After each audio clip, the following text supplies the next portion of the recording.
Yeah, well, based on yung mga targeted demographics po natin, no? So, mostly yung mga in need. So, sila po talaga yung tinatarget po namin, and with the help ng mga kapitans, binubuo po namin yung mga list. So, sorry, I think I mentioned kanina na second wave, third wave na pala to.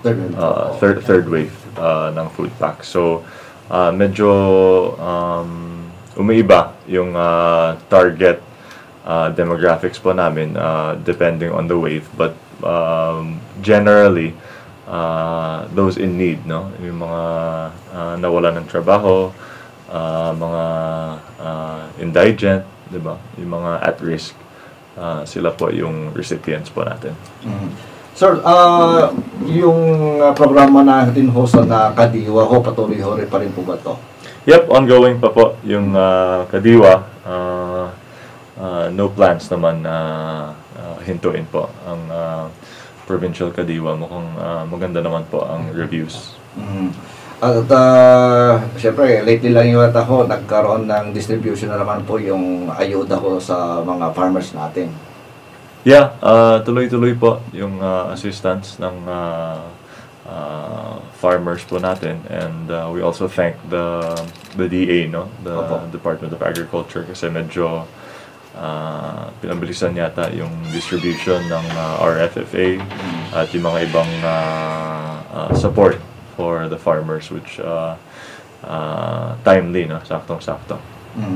Sir, kaunaho naman itong pandemic natin ngayon, sa awa ng Diyos ho naman yata dito sa lalawigan natin, wala ho ng affected na sa virus, sir? Yeah, as of now naman po, wala pang confirmed cases of COVID. At ito ang effort ng lahat, no? Kaya nagpapasalamat po ako to not only our leaders, of course, like our good mayor, Gillian, but also to everyone, no? On the ground, our BHERTs, our frontliners, our health officers, our TANODs, our BHWs, our nurses, our hospitals, our police, all those in uniform, no? And even just everyone for being very disciplined, no? At I hope that everyone also understands na dahil nasa GCQ na tayo, hindi po ibig sabihin na wala na pong risk, no? So, kailangan tuloy-tuloy po ang mga safety measures, wearing of masks, social distancing, and the like, no? At yun, it looks like so far so good, no? No, so sana konti na lang. At we're continuing to secure our borders. Alam ko po na yun ang emphasis ng lahat, no, na borders. And we've always been naman on top of our borders with the great help of our PNP. Sir, doon ating programa na Balik Probinsya. Kumustahan naman natin, sir, kung marami na ho ba tayong mga kababayan, sir, na nakauwi dito? Yeah, well, yung official na Balik Probinsya ng national government, wala pa. Pero local for a few weeks now, nag-umpisa na po kami ng Balik Probinsya of the PJN, at medyo silent program siya. Kasi siyempre,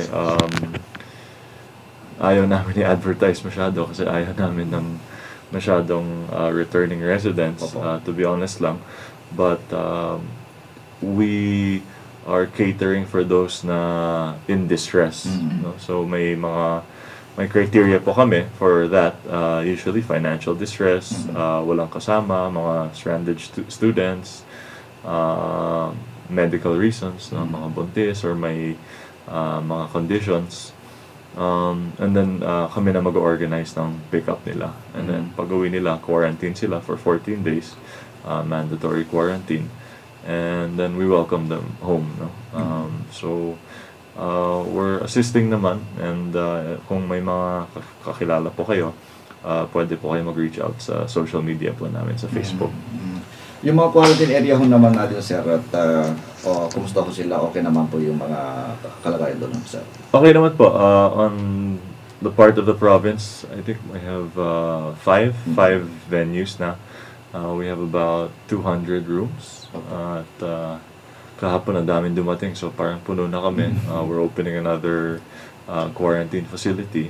And then, most of the towns may sarili po silang quarantine facility. Like here in Pidik, we have our own quarantine facility kung saan po ang nagpa-partner ang province at ang town to ensure yung mandatory quarantining. And then, chine-check na lang po namin. And then, kasama din po doon yung rapid test kit na itetest yung mga quarantiners before i-release.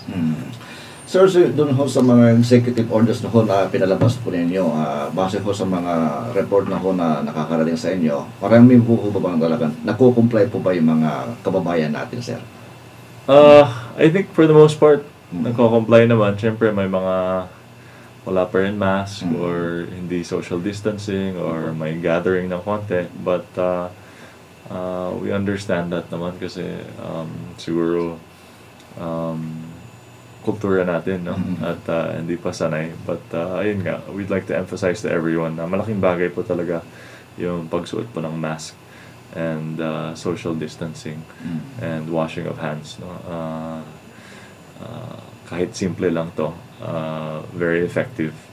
So sana masanay na tayong lahat na ganito na talaga. New normal daw. So, sir, tuloy-tuloy ho ang pagbibigay natin ng mga ayuda sa ating mga kababayan.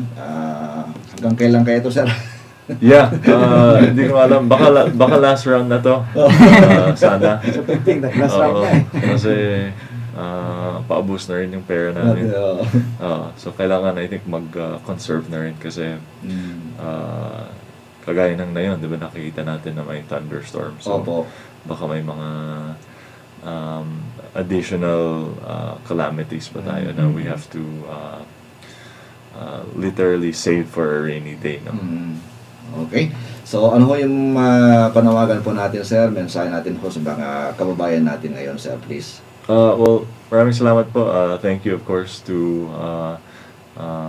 everyone for following our guidelines for keeping our province safe and most importantly our kailian. So sana tuloy-tuloy lang. I hope you understand kung bakit naging strict po kami at siguro we can all enjoy, no, our COVID-free status, no? And I thank all of you.